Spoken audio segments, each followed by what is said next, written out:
One day my wife informed me that she had signed us up for a 4-mile run. This was her plan to get us in shape after the holidays.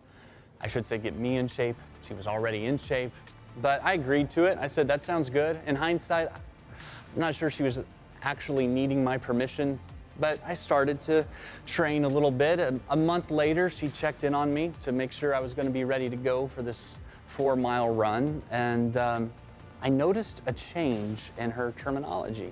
Instead of referring to it as a run, she referred to it as an obstacle course. When I asked her about this subtle change, she said, didn't I mention that it's a 4-mile run with 25 obstacles? No, you didn't mention that, right? I said, what kind of obstacles?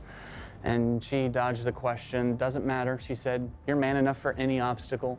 So clearly I'm being played, but still felt good. On race day, I found myself throwing my body into these deep pits of mud, an army crawling under barbed wire that was scratching up my back. It was like we were preparing for the beaches of Okinawa. I would unpucker myself from one mud pit, go a quarter of a mile, and then there would be like 20 yards of monkey bars. That's a lot of monkey bars. Monkeys would have been like, no, I'm not doing that. After running another quarter mile, I was carrying a tractor tire on my shoulders while trying to hike up this mud slick hill. So mud was the theme of this run. It was everywhere. I had mud in places. I didn't even know I had places by the end of the day. So after completing half of the course, I quit. I was exhausted. I was humiliated, and I was ready. I was prepared for a 4-mile run in the sunshine. It was the obstacles that took me down. Well, I grew up in a very devout Christian home in a small town outside of the Chicagoland area called Hobart, Indiana. I have 2 wonderful memories of my parents. I'll never forget the day my dad taught me how to stand on my head as a kid. It was like the circus came to 421 North Indiana Street. And every fall, it became a tradition for my mom and I to sit on the couch together and watch The Wizard of Oz, because she used to use that story to teach me to make friends on my path in life and to dream really big. And so my young childhood, I started to do just that. I mean, I really pursued physical excellence. I even got a paper route so I could buy 2 things. I bought a balance beam, sure to be my one-way ticket to the Olympics one day. And I bought a unicycle. That was gonna be my fallback plan, because if everything else failed, I'd just run away and join the circus. And I never made it to the Olympics. And I never ran away to join the circus, but I got really close. I became a contestant on American Gladiators, and trust me, that is a lot like being in the circus.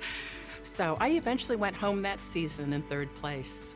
And I learned a tough life lesson that everyone needs to learn at some point, that life isn't always fair.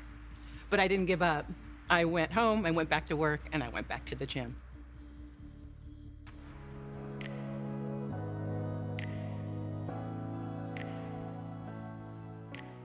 Hebrews 12 says, let us run with perseverance the race that is marked out for us.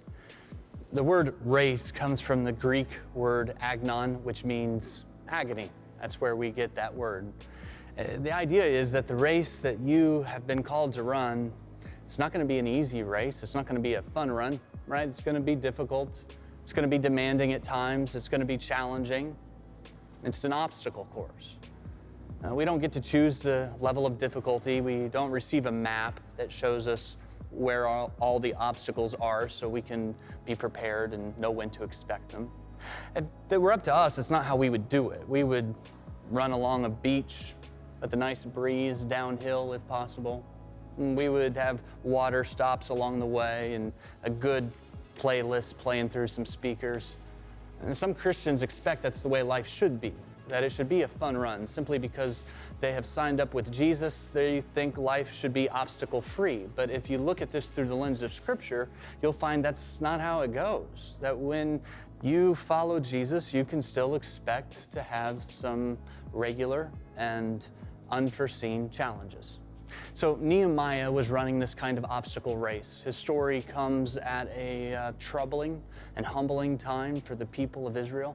They'd been exiles in a foreign land, they'd been humiliated, and they'd been dragged off into bondage. Nehemiah lives in the capital city of Persia, where he works in a rather prominent position as a cupbearer to the king, which meant he was an advisor who also tasted the wine to make sure it wasn't poisoned. So Nehemiah is an Israelite who's probably never even seen his homeland, but then he gets word that his homeland is in ruins. The walls are destroyed, the gates have been burned down. How does he respond? Well, he writes, "I sat down and I wept. For some days I mourned and fasted and prayed before the God of heaven." So Nehemiah is heartbroken over the state of his homeland. He has a comfortable life in the inner circle of the palace, but he is willing to give that up. It's time to go rebuild Jerusalem. And it's time for us to go along with him and discover some of the basic obstacles that we can expect to face. So I started to pay attention to the children in our country, and I saw the adolescents' obesity on the horizon. And I thought, this is my time to make my move to become a national fitness personality that would encourage and coach children to have the healthy habits as a kid that I had. So I created Adventures in Oz with Cheryl. Basically, I took my two gifts from my parents, my love for exercise, my gift from my dad, with my love for the messages of the Wizard of Oz, my gift from my mom. And I created a remake of the Wizard of Oz. It's actually a dance and sing and play along version called Adventures in Oz with Cheryl. And we would shake with the promise of a contract in the mail and funding by the end of the month. I'm going to raise my last $1 million to force my product through distribution as an independent film producer. I drive back home, and it is the afternoon of what we now know as the 9/11. Now, one of the obstacles that Nehemiah had to deal with is the obstacle of indifference. In some ways, indifference is like the mother of all obstacles because it can keep you from even getting started. And Nehemiah could have said, well, you know, Jerusalem, it's 1,000 miles away, and what's it really have to do with my life today? Nobody else is really doing anything. And Jerusalem had been burned and destroyed for so long, and the situation had been bad for so many years. It would only have been natural to lose interest. It would have been natural to just shrug your shoulders and walk away from it and think, well, it's too difficult, it's too much. Another obstacle that Nehemiah would have had to deal with is the obstacle of insufficiency, where he looks at the situation in Jerusalem and he measures that against his own strengths and his own resources, and he concludes, I can't do anything. I'm not qualified, I'm too old, or I'm too young, or I'm not smart enough, or I don't have the resources. And really, you know, no one would have blamed him if he would have taken that approach. No one would have said, well, Nehemiah, that's your responsibility. He would have been off the hook. But here's the thing, Nehemiah has a powerful conviction. He's been called to this. He's anything but apathetic. He knows something needs to be done, and he's the one to do something. Look, one of the ways you know you're running the race God has called you to run is that you realize, yeah, I'm insufficient, and yeah, I'm unqualified, but God is powerful and God can provide. And if you try to run in your own strength, if you try to find confidence in yourself, it's not going to work. You're going to find yourself discouraged and humbled. It will require you to depend on God and the power of the Holy Spirit. So we move quickly forward in time. Nehemiah is now in Jerusalem with his delegation preparing to rebuild the walls. He has dealt with the obstacles of indifference and insufficiency, but another obstacle awaits right around the corner. I was this close to becoming the next national fitness sensation. A month before we went into filming Adventures in Oz with Cheryl, my mom died of lymphoma rather suddenly. Then,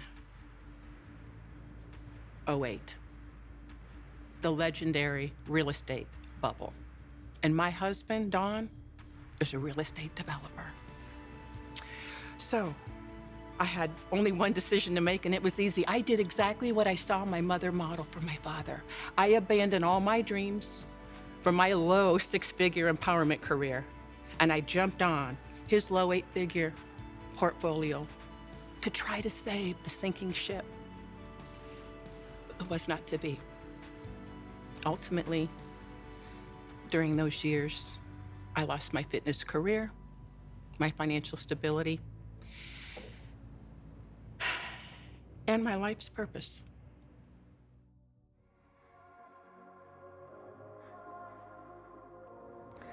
The third obstacle is what we might call the obstacle of opposition. Nehemiah and the workers begin the project of rebuilding the walls, but almost as soon as it begins, they're opposed. A few local governing rulers are jealous of the walls being rebuilt. They're worried about what that might mean to their people, and so they try to oppose Nehemiah. They, in fact, threaten violence. But listen, Nehemiah wasn't facing opposition because he was doing something wrong, but because he was doing something right. Sometimes we think opposition is evidence that God is against us, or maybe we're not in God's will. Biblically speaking, that's not consistent. Opposition, if anything, is evidence that you are following the will of God. When you run the race that has been marked out for you, you can expect the obstacle of opposition. So Nehemiah keeps building even while dealing with the opposition, but then there's this whole new obstacle that has to be dealt with, and it's the obstacle of slow progress. Nehemiah and the builders start out strong and they're determined, but as they begin the rebuilding, they realize there is so much to do. They grow tired and there's rubble all around them. The people eventually are ready to give up. This explains a lot of half-done projects in our lives. Maybe we start off strong and we're determined, but it just seems like we have so far to go. And the kids are just too out of control, or the marriage is just too broken, or a friend is just too bitter. And spiritually, this happens as well. It's what happened to the people in Nehemiah's day. They grew tired because they grew impatient. And so maybe that's your story. Like a month ago, you committed to paying off debt and you were doing really well. But then there's an unexpected expense and now it's like you never did anything. You're back to where you started. Or you go for a week praying with your spouse and you see some progress, but then there's a fight and you lose your temper and there hasn't been any prayer since. And it just feels like it's too much work, too much rubble. Maybe it's just time to give up. The obstacle of slow progress, it adds up. And before long, we feel like, is it even worth trying anymore? In Nehemiah's story, we find these basic obstacles that all of us deal with: indifference, insufficiency, opposition, and slow progress. For every one of us running the race, we're going to run into those. Just expect them. But the story of Nehemiah also gives us some ways to overcome the obstacles that are in front of us. We were in the desert. The first thing we needed desperately was prayer. And I knew that if we didn't start worshiping and praying together, that the world would eat our marriage alive. Fortunately, Southeast Christian Church met us in the middle. And ultimately, the love, the preaching brought us together, closer than ever before. I learned that because my name was written in his hand, that my identity was in him, not in fitness. We were coming home from service and I grabbed my husband's hand. It was on our wedding anniversary. And I said, honey, will you water baptize me? As an act of obedience, I want to put my complete life and future in our Lord's hands. And he did. Where am I now? Confident. Confident that God's plans for my life are much more exciting and grandiose than mine could ever possibly be. And he's transitioning me from helping people live a life of fitness to a life of eternity.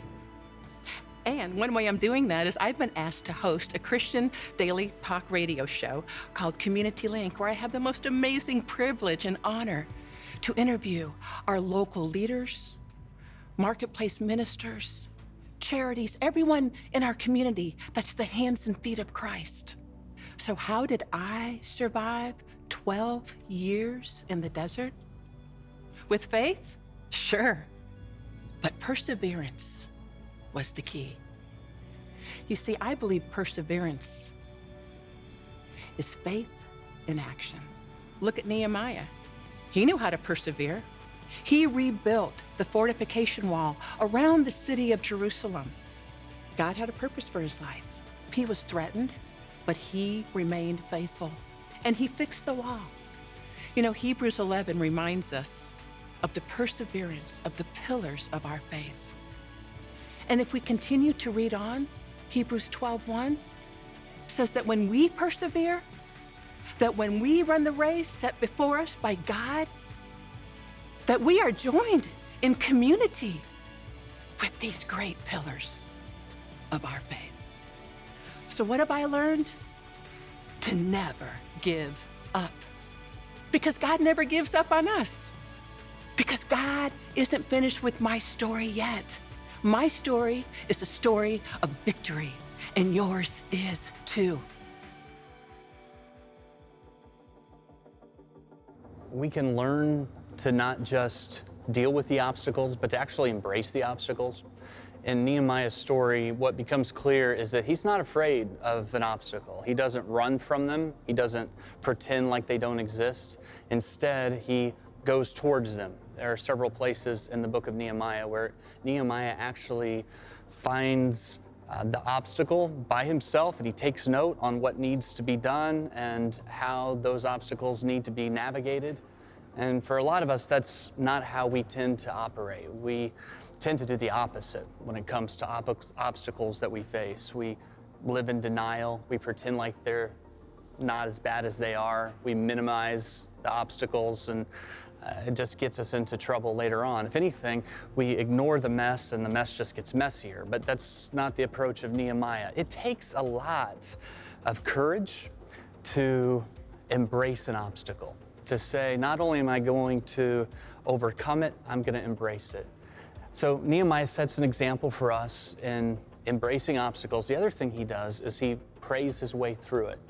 If you study the book of Nehemiah, what you're studying is a prayer journal. Nehemiah records numerous prayers where he talks to God about the obstacles he's dealing with. So Nehemiah begins his prayers with praise. And when we start our prayer with worship and praise, we're reminded of God's greatness. So Nehemiah keeps praying, he keeps building, and when it's time to build, nothing stops them. In fact, as the people are threatened, they continue to build. They'll carry a weapon in one hand, and they'll carry a trowel to build the wall in the other hand. So they were going to fight if they had to fight, but nothing was going to keep them from building. And so if I am facing an obstacle in my life, these are the commitments that I want to have, the same as Nehemiah, where I'm going to deal with opposition and obstacles head on, and I'm going to pray my way through them. I'm not going to put my dependence in my own strength, but I'm going to put my dependence in God. So look, I don't know what obstacles you're dealing with. You may not feel like dealing with them. You may feel tired and discouraged and doubtful if you're even doing the right thing. What I'm telling you is keep building. Don't stop building. Remember, the point you're most ready to quit is likely the turning point in your rebuilding effort. I don't know what Nehemiah would say to you as it pertains to your specific situation, but I feel confident he would tell you, don't stop building. It took Nehemiah 52 days to finish the wall. If you read through the book, it seems like it takes so much longer than that, but it's just 52 days. What could be different in your life if for the next 52 days you were going to pray and you were going to build and nothing was going to stop you?